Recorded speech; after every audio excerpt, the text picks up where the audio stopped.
அன்பு நேயர்களுக்கு வணக்கம். நான் உங்கள் ராம்ஜி பேசுகிறேன். சிவன் கோயிலுக்கு போகிறோம், பெருமாள் கோயிலுக்கு போகிறோம். சிவன் கோயிலில் இதை செய்யக்கூடாது, பெருமாள் கோவிலில் இதை செய்யக்கூடாது. இதை கவனமாக செஞ்சுருங்க. வாழ்க்கை வசந்தத்தோட, வளத்தோட, நிம்மதியோட, சந்தோஷத்தோடு இருக்கும். சிவன் கோயிலுக்கு போய் என்ன செய்யக்கூடாது அப்படின்னாக்க, சிவன் கோயிலுக்கு போய் தரிசனம்லாம் முடிச்சுட்டு உட்காராமல் வரக்கூடாது. சிவன் கோயிலில் போய் உட்காரணும்.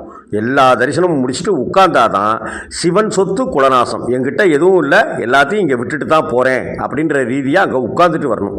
பெருமாள் கோயிலுக்கு போனால் தரிசனம்லாம் முடிச்சுட்டு உட்காரக்கூடாது. ஏன்னா பெருமாள் கோயிலுக்கு போனாக்க அங்கே லக்ஷ்மியானவள் நம்ம கூடவே வருவாளாம். நாம் உட்காந்துட்டோன்னா அங்கே அவளும் உட்காந்துட்டு திரும்பி நம்ம கூட வரமாட்டா அப்படின்ற ஒரு ஐதீகம் ஒன்று இருக்குது. சிவன் கோயிலுக்கு போனால் உட்காந்துட்டு வரணும், பெருமாள் கோயிலுக்கு போனால் உட்காராமல் வரணும். இதை ஞாபகத்தில்